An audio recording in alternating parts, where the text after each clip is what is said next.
My first time being on your show. Oh my god. How's it going, Midnight Gamers? Welcome to another episode of Midnight Gamer News. Today I'm not even wearing a hat.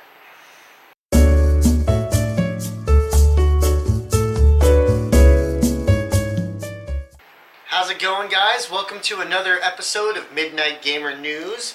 Tonight I have my lovely co-host, Jack Nicholson, fellow admin, and also the runner of the Jack Nicholson YouTube. Check it out. Subscribe.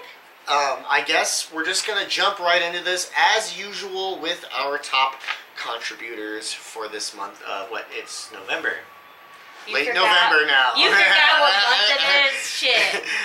I'm lucky I remember to put on pants when I leave the house in the morning. So, first we'll start off with our number one contributor is Michael Butel. Oi, oi! Cheers to you! With 80 posts and 43 comments. Fuck yeah, keep it going, keep it going. On our second spot is Eve Roy. Hi! And I believe this may be the first time that she's made it on this list. I think you were an honorable mention before. But so, congratulations, Eve! She's the second spot with Oi, oi. 23 posts and 60 comments. Very so that's good. awesome. Very cool. Keep it up! And then our local favorite, David Matheny, pulls up the third spot with 23 posts and 53 comments. Yay! And what would an episode of Midnight Gamer News be without at least a couple of honorable mentions? So first up, we have our very own Joey Upton, who usually does the news with me. You can see him on... Joe! As some people know him. He is our honorable mention with 12 posts and 62 comments, which is really, really awesome. And hello, Joey. He's awesome. Oh, but you love this next person even more. Our next honorable mention is Noah Concepcion, which is a good friend of ours on Facebook. And I'm really glad that he decided to join the page. Hey, He's Noah. a part of it. I see you watching. Hey. Hey. And he gets his honorable mention with 16 posts and 7 comments. Good job. So basically, in essence, I just want to thank all of our top contributors, as well as the page in general. You guys are so awesome, and it's just a really cool experience just to see this page grow. So next, we are going to jump into the Game of the Month.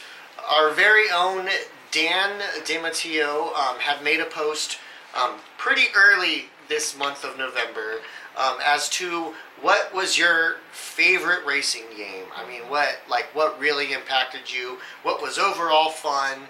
I mean, what was your top racing experience? And we kind of narrowed it down to the 3 top ones that were being mentioned. And for our first choice from you guys is the Forza games. I will admit that I've never played a Forza game in my life.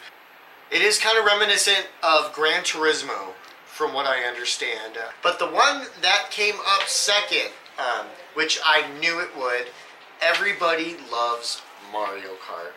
And with such a legacy that even dates back to the early 90s on the Super Nintendo, and still coming out with games today. I think the last one came out on the Switch. We played a little bit of it, and it was absolutely awesome. It is just such a fun game series that, of course, I knew that it would pop up on this list. You know. Oh yeah. I mean, that's just how that goes. Now the third one on this list kind of surprised me.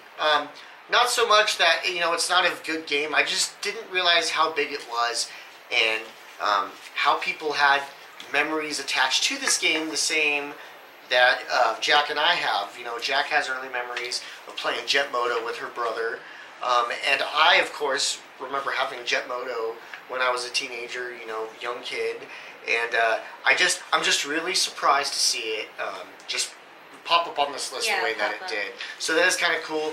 Mad nostalgia. Good job, gamers. And it was kind of funny watching that too, because it was kind of around the time, very early, that there was like product placement in games. I mean, it was there, but this is around the time that it skyrocketed. Major product placement. I swear, half that game was Mountain Dew.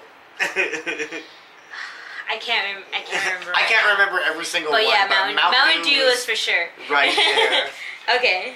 So next that I want to jump here is a big topic that's been on the page, and actually been a big topic in the gaming world in general. Hideo Kojima, the creator, writer, I mean everything of the Metal Gear series, is leaving Konami. I've heard it's been a year struggle of them trying to finalize this, and in the mid-process of this, Kojima has made his own company, Kojima Productions, and the first game that's going to be coming out on that is going to be the Death Standing. Will be his first game on that production company, but don't be worried, because Kojima says that he is still working on the final Metal Gear 5 Phantom Pain, but he does say that this will be the last game in the main series that he's going to be working on. So anything after that is going to be, side games or whatever, and it's highly doubtful that he's going to have any kind of involvement in that whatsoever. It's a sad day, but at least we got a lot of badass Metal Gear and Metal Gear Solid games. So at least we have that. I salute you, Kojima. So I guess we are going to jump in. We have quite a few game anniversaries of some really high profile games that were all have the anniversary in this month of November. The first one I got here is Half-Life is celebrating its 20th anniversary, November 8th. Woo! Now, Half-Life, from what I understand, is kind of the precursor to Counter-Strike. I know very little about first-person shooters, but I do remember Half-Life being the main PC game when I was, in late elementary school, probably early junior high. And then, Counter-Strike became a thing, and then from then on, I just remember first-person shooters being a big thing. So let's give it up for the 20th anniversary for Half-Life, which is awesome. Also, Beyond Good and Evil is celebrating its 15th anniversary on November 11th. That's a game I have not played, but I know it's held in very high regards as just an interesting title. Also, The Legend of Zelda celebrates its 20th anniversary on November 21st. So how can we possibly leave Zelda out of this one? I'm surprised it's this month. That's awesome. Yeah, it is pretty cool. Before November or December. And another one that I think is really awesome, speaking of Mario Kart, today is the Mario Kart Double Dash came out in 2003 on November 7th for the Nintendo GameCube, and it is honestly my favorite title out of the series, at least personally for me, excluding the new one that came out on the Switch, but I don't have a Switch, so I can't play it. So Double Dash it is. I love it very much, and the very last one we have here is the very first Twisted Metal. Was released on November 5th in 1995 for the PlayStation 1, and I think in a lot of ways that kind of created that like arena battle type gaming experience. Alright, so we're going to finish this up. David Matheny had made a post earlier this month. Well, technically it was the end of last month, but we'll just lump it in with this. And he made a post that says, "Name a game you regret buying." Do you want to go first on this, or do you want me to take the helm? Sure. I bought many games before, but I can't really remember if I hated any of them. But I want to say the only thing that I really hated that we bought, like, you know, gaming wise, was the At Games Sega Genesis. Oh yeah. And it had a bunch of games on there. It had really good games on there, like Golden Axe and stuff like that. But other than that, the rest of the games were like fucking terrible. And I'm just like, the noise was terrible. And yeah, like, that was one thing about that is we did get an At Games Sega Genesis. it was at Bookman's for like $5. It was very cheap. Really it was cheap. stupid cheap, too cheap to pass up. But the main issue that I had with it is, yes, it had an awesome library of games. Then the other half was just some made up bullshit. They weren't even Sega releases that they had loaded on there. It was like they were trying to fill space. On top of that, you have these wireless controllers that didn't function properly. Unless you were directly pointed right at the console. I mean, you're playing a racing game and you go to the left a bit, connection cut right off. But I think the main thing that killed me the most, like she said, was the sound chip in it. It just, anything you put into it, it sounded like a watered down, crappy version of what the game should sound very like. pitchy. I mean, we pretty much just used it as like a guideline of like, okay, I want all these games. I'm going to go buy an actual Genesis now. And it's been history since. Right? But I guess the one that I regret the most is a game on the Sega Saturn called Black Fire.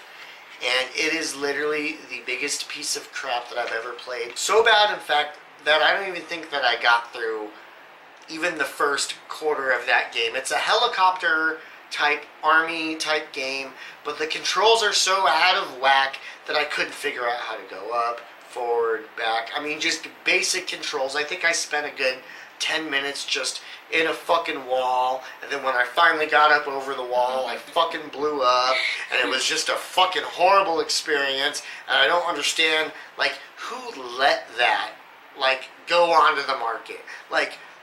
I mean, they had to have been fucking more than stoned. Even money, I just don't understand. Is a very terrible release. I can't remember if it is a Sega Saturn exclusive, but if it's on the PlayStation as well, fucking beware of that piece of garbage because it will ruin your life. It almost ruined mine. And the only reason I still have it in my collection is because it's complete in box with just it's perfect condition, so it sits on my shelf. But don't play it. Don't play it. So, with that, please look up Midnight Gamer Community on the YouTube and subscribe. And at the same time, do not forget to subscribe to her YouTube at Jack Nicholson. I'm on a lot of her videos too, and we do a lot of cross stuff on both channels. So be sure to subscribe. Thank you for all your continued support, and good night.